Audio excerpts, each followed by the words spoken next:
This is Business Women Australia podcast, featuring industry leaders who bring their wealth of expertise from diverse areas to help you build a successful business. Now, onto the show. And welcome to another episode of Business Women Australia podcast. I'm your host, Anne-Marie Cross. Now, my guest today says people do business with people. So tell your story. And joining me on today's show is Cathy Smith. Now, Cathy, she is the granddaughter of an artist.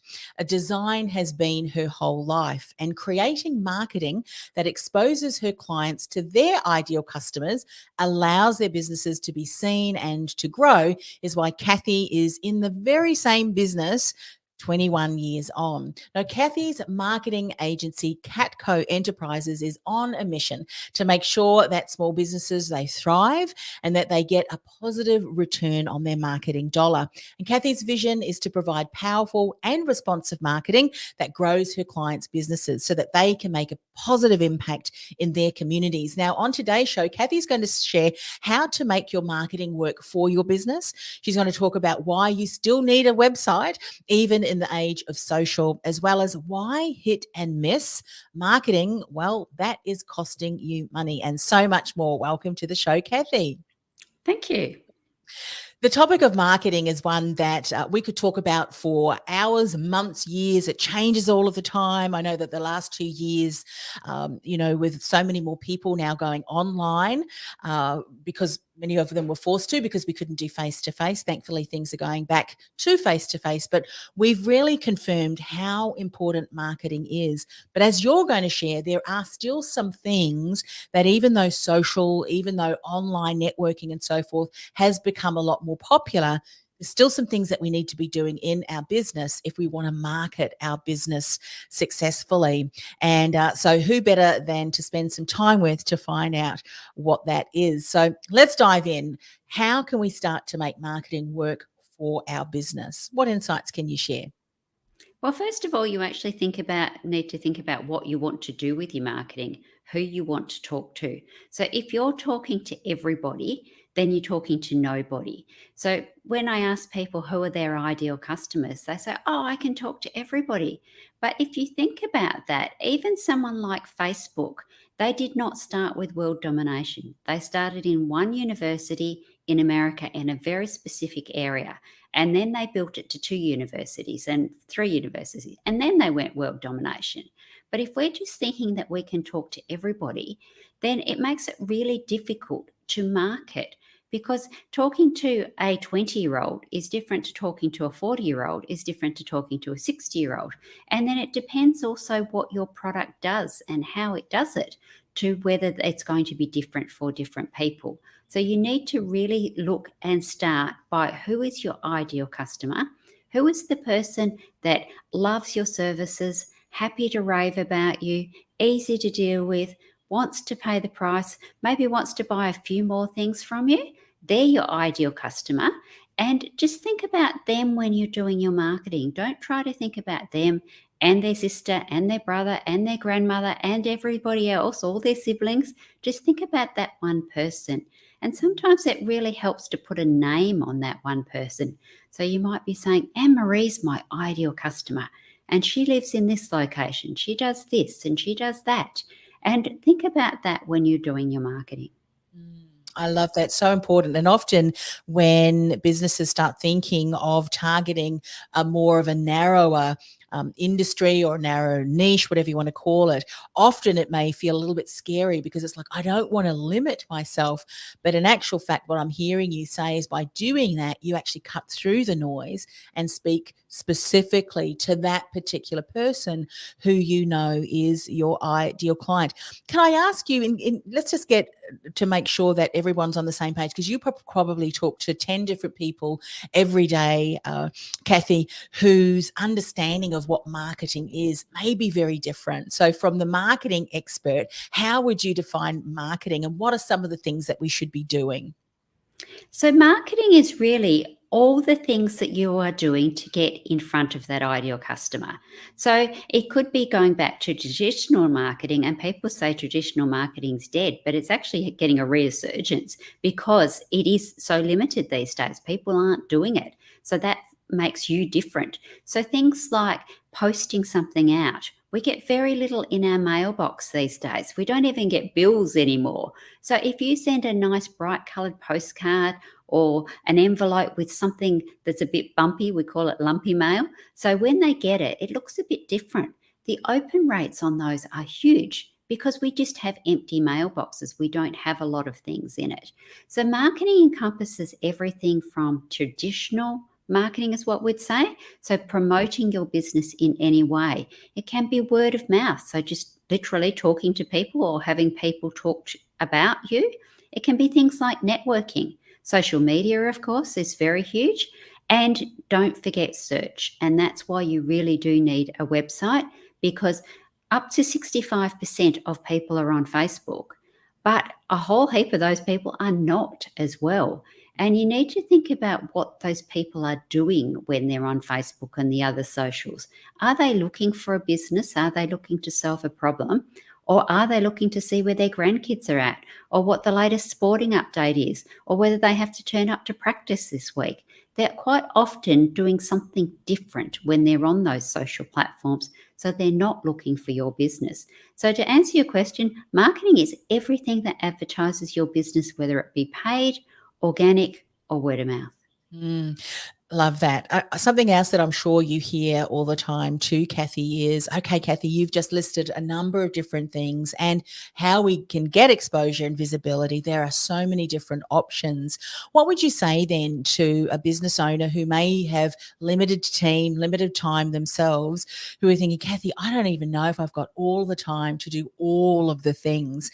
Do we need to do all of the things in marketing, or what's a good framework, if you will, that will make sure that, hey, we are getting exposure, but we're not doing it to the point that we're stretched too thin? Can you give some advice around that? Absolutely. And that's what you see so often is somebody follows a guru in inverted commas that is on everything. But you've got to remember that that person has probably been around for a long time or has a big team to help them. So if you're just starting out, don't try to emulate what they're doing on 50 different platforms, because you're just going to spread yourself too thin. You're going to get really annoyed with it and you're going to end up doing nothing. So what you need to be thinking about is, where are your people? So you've thought about your ideal customer. Anne-Marie's our ideal customer. Where is she going to be hanging out? Is she going to be in Facebook, or is LinkedIn her thing, or is TikTok? And it depends on your business as well. I had a lady who really wanted to be on Instagram, absolutely loved it, spent all her time playing with it. I said, that's great. Her business would have suited Instagram fine. And I said, okay, what photos have you got? She goes, oh no, I don't do photos. Can't do Instagram without photos. So think about where your customer is, how you like to interact. So if video is not your thing, there's no point having the biggest YouTube channel under the sun, because it's not going to stay that way for very long, because you do need to have content. So pick one area. So it might be that you're going to start with a website, and that's probably the first place to start for most businesses, because what do we do when we want to buy something? We go and ask our friends, we go to social, and we go back to the website. And rightly or wrongly, if you don't have a website, your business is seen as small or a hobby. So you might have a huge business and it might be a local business, but if people can't find you on search, they're unlikely to come to you. Yes, it's so true, isn't it? A lot of people who are searching the consumer behavior, and if we think about how we will often look, and it depends on the product too, I must say. I mean, we just recently bought a bed and we did look online first, and then we went into various stores. But a lot of service-based businesses, a smaller product, that you don't necessarily need to touch and feel. A lot of the search is being done online, isn't it, Cathy? And I think some of the statistics are showing that a lot of people have already made up their mind, and if they do end up having a conversation or a telephone call, it's more to validate, or maybe to say, yeah, to validate, or just checking in, if it's a phone call, or if they do go into the store. I think that's what some of the studies have shown, which is really validating the importance then is, what is your digital footprint, and do you have that digital shop front, i.e. your website? Yes. Absolutely. And you've got to think now that even if you're a small local business, you can, on the whole, do business with other people. So even you might think, well, you're a trade business, I only service 50 kilometres around my area. But where do the people that own those properties live? So if you're in, say, a holiday resort area, most of those owners won't actually live in that town or that area. So when they've got a problem, they might have a property manager looking after it, but they're worried about the costs, or there's something gone wrong and they need something else. The first thing they're going to do is jump onto search, jump onto Google, and have a look and see who the local plumbers are. So even though they might need to be on search to talk to the plumber, they're still going to do that. And because they're out of the area, you need to be able to be found not just specifically for your small little town, but bigger.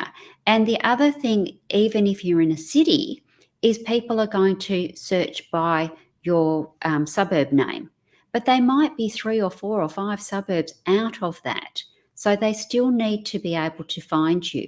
So there's very few businesses where a website won't help to increase their promotion, and it's definitely validation. So if you're selling the same product as somebody else, maybe the same price, but people are still going to search to see if you've got availability of that. They might then call you to see, can I get it this week, or is it going to take 2 weeks? And that's why websites are so important. One of the things that people often don't realize, if they're not seeing the value of the website, is that your website not only can be your, digital online space, your work space, and your shop front, I should say. It also allows you to write and share content.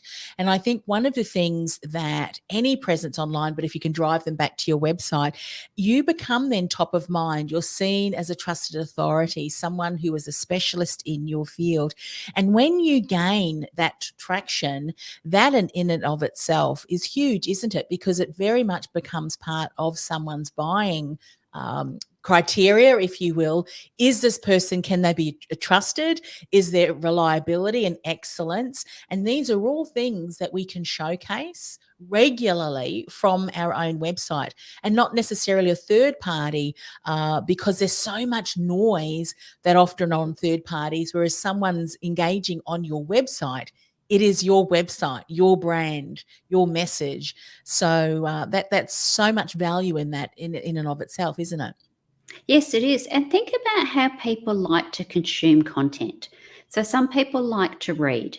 Some people like to just hear the audio. So this podcast, some people will view it as a video, but some people will just hear it on their audio app. Some people don't like large content. They only like snippets. Other people need to have every I dotted, every T crossed, and they want validation, they want extra information, they want to then hook into a video to find out the how-tos, the nitty-gritties. And that's very difficult to do on social, because most socials have a specific thing.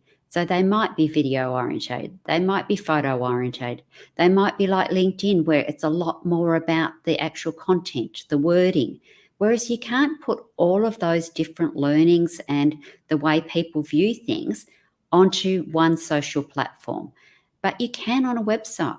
The other thing with social is it's very difficult to search. So if you've seen something and you want to show it to your better half or your other half, it's very hard to go back to. Whereas if you're on a website, most websites have search criteria, and if they don't, they at least have a good architecture structure of the navigation, so you know where to go. You might remember it was a blog post, so you can search that blog post. Whereas on social, it's very difficult to do that. So becoming the trusted authority and sending people to 10 or 15 different places in this busy world will just lead to confusion. Yeah, so true. And I love the fact that you've said around, and this probably beautifully segues into the next point around, hit and miss. And maybe you can give us some insights into what would a solid marketing strategy, what would that pertain? But if you imagine that you've got great content on your website, you talked about different mediums, audio, video. If you take snippets of those things and place it on the video, some of the social media sites or some of the written sites, graphic sites, those kind of things, that can be like leaving breadcrumbs there, isn't it? Valuable content for those who just like to consume very quickly. But then, of course, in the context of the text or so, you can then put a link to the bigger article, the bigger video, podcast interview and so forth. I think when people start to see marketing that way, it makes sense that you can repurpose and leverage what you are creating on your website to share across social. Can you speak about this a little bit more too? Because I'm sure, and this, as I said, fits beautifully into the hit and miss. Would you say that a lot of people and businesses, they would say to you, well, Cathy, okay, I recognize we need to do marketing. But what they're doing is actually the hit and miss. There's no strategy, there's no process, there's no intention. Can you talk about that a bit? Absolutely. And there's no structure. So they sit down on a Friday afternoon or a Monday morning or Sunday, whatever time they pick, and they go, oh, I've got these great photos. I'll put them all over social. And they put the whole thing in one go. And then they don't come back for 3 weeks. So what happens there is people go, oh my golly gosh, the audience, they're getting all this information in one go, and then you disappear. And then they get a whole stack more information in one go. And because you can't search it, you're not getting that drip feed. So the strategy is consistency. So it doesn't matter how many posts a week people say you should do, it's what you can consistently maintain. So if you can literally only consistently maintain 1 a week, that's better than doing 7 in one go and then nothing. But obviously you want to have a bit more than that, and depending on platform and what you're trying to do with your marketing would depend on how many you would do. But if you can consistently have 3 or 4 posts a week on maybe 2 of your main socials, and then have that leading back to a blog article, so more information with maybe a little video if video is your thing. Now, don't be too scared of video, because you can do video in different ways. You don't always have to do face to camera. So you can do a collection of photos and do a voiceover. You can do animated. There's lots of different ways to do video. But video really captures people's attention, and especially if they're short snippets. And if video is your thing, then look at YouTube, because YouTube is owned by Google and it's the second biggest search engine in the world. So people are getting onto YouTube and looking for how-tos. They're looking for education. And what happens is not everybody is ready to buy. So there's only about 3% of your ideal customers at any one time is ready to buy. But what they want is they want to know, are you the expert? Can you solve their pain problem? Can you identify their pain problem? Quite often they don't even know what their pain is. They just know they've got a problem. Something's not quite working, but they can't quite put their finger on it. So if you can identify and more than they can, well, suddenly you become the expert. So not doing the hit and miss is making sure that you're consistent. And if you can only do one social platform, or if you can only do one blog, then do that. But think about, especially blogs are great because you've got your subheadings. Now, if you think of making those really punchy and distinct, then you can repurpose those into a graphic, and then you've got a Facebook, or you've got an Instagram post, or you can have a quote of something you said. So I could say something like, hit and miss marketing doesn't work for small business. And you can make that into a post as well. If you have done it as a video, then you can get it transcribed and maybe you can get somebody else to write the post. So there's multiple ways you can use one piece of content to spread your message further across.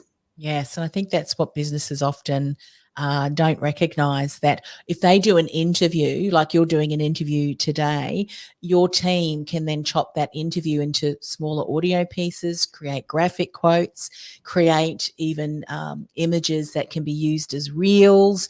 There are just so many different ways that you can leverage just one piece of core content. And even people, you were talking about traditional marketing, and I so agree. It's often when everyone zigs, you zag, and when everyone zags, you zig. If networking is something that you really enjoy, even online or in person, take photos of who you're meeting, things of the day. People love the behind the scenes, don't they?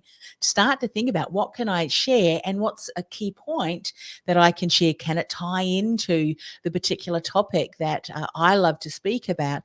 And often those posts really do well because other people are attending those events and you're leveraging off those audiences as well. And I think sometimes it's just a matter of sitting down and being creative. How can I leverage this situation, this networking event, to create some of those socials? And when you start to do that, as you said, it's consistency. Start off with one thing and do that well.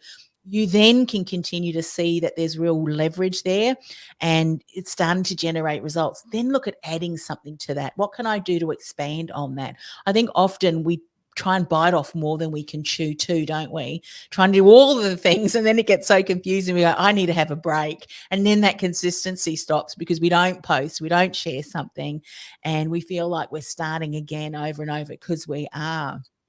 Talk a little bit, if you will, around how do we know what the one thing we should be doing first? What's the thing that you can do that's quite natural and is not going to freak you out? Such as if you hate video, if you don't like your face on video, don't do video. But what are some things you can share on how do we determine what that best one thing, if we're deciding I'm going to just do one thing consistently? So you've touched on it there. It's what you can do and what you will maintain. So if writing is not your thing and it's going to take you hours and hours and hours, then don't commit to a weekly blog, because it's just going to stress you out. So the first thing is what you're comfortable with. The second thing is what your audience would like. And how do you find out? You ask them. Who's your best customer? Who's somebody that buys from you over and over and really likes you? Ask them where they get their content. Ask them if you were going to be on a particular platform or doing a particular type of content, would that resonate with them? Would that be something they would want to do? You've got absolute gold in your current customers. How did they find you? What would they like? Would they like to be part of a focus group? Would they like to be part of a Facebook group where you gave them regular updates, VIP secrets, early bird things? Ask them what they would like. With marketing, you're talking about traditional versus some of the things that are what you might call trends and things like that. What are you seeing, moving forward now that there is more of an uptake maybe in consumer, people consuming content? Are there some specific platforms that are standing out? I mean, obviously we've determined every business needs to have a web presence. Outside of that, one of the reasons that, and we didn't mention this, or maybe we did, was if you're basing and building your brand on third-party platforms such as the socials, what happens if they shut you down and say you can't use because you've gone against our terms of service? And I bet, I'm sure you would confirm for us, the terms of services for a lot of the platforms continues to change so often, it's hard to keep up. But if you own that web space, no one can shut that down unless you shut it down yourself. So what are some of the platforms that you're seeing and some of the trends, if you will, for those people who like to kind of keep up to date with some of the popular things? Yeah, absolutely. And touching on that third party and making sure that you're not building your house on rented ground is really important, because you say, oh, but I haven't done anything wrong. And suddenly your platform has been completely shut down. And quite often that can be something that happened years ago. So people were very big on doing competitions. Now, competitions has been against Facebook's rules for a very long time. And all you need is somebody, a competitor, a disgruntled employee or customer to report you. And then Facebook will go back through that and go, look, you did do that. And you can lose your whole Facebook presence or Instagram presence overnight. So quite often it's not something you've done recently. The other thing that was very popular back in the day before we had business pages was calling your Facebook page by your business. So your first name might be CATCO and your surname is Enterprises. Well, obviously, CATCO Enterprises is not a person. And then what happened was people then kept those profiles and then built a business page. But that's not a person, and you have to have a person behind a business page. So if you get audited and they say, please produce your driver's license for CATCO Enterprises, well, obviously I can't because it's not a person.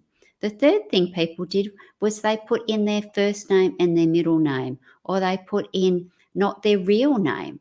So then, once again, you can't prove that you are that person. If you can't prove that you are that person, then quite often you will lose all of that valuable asset that you had. And speaking of trends, well, story has become a big trend right across the platforms again. So if you think about multi-level marketers, they're selling exactly the same product for exactly the same price. But why do some of those people do really well, build huge businesses, while others struggle? It's all about them. It's their story, their personality. So getting back right to the beginning, people like to do business with people. So if you're not allowing people to contact you, so in this day and age, everybody wants to ring you. You can ring from overseas, you can ring through Facebook and some of the other socials. People want to be able to contact you. Now, obviously not 24/7, so put your boundaries in, but they want to know there's a person behind the brand. So whether that be on social or your website, they want to know you're real. So as we know, there's so many scammers out there. So by being real, having a few photos, doing a bit of live, taking photos at those events, that sort of thing, they can see that you're actually a real person. You do look like your profile picture. So remember, ladies, if you're changing your hair, make sure you're updating your profiles. With COVID, of course, some of us grew our hair longer and some of us took it shorter and some of us changed colour and we didn't dye it anymore. So make sure that you are actually looking like your profile picture. So it's really important to do real, and that can be in the form of reels.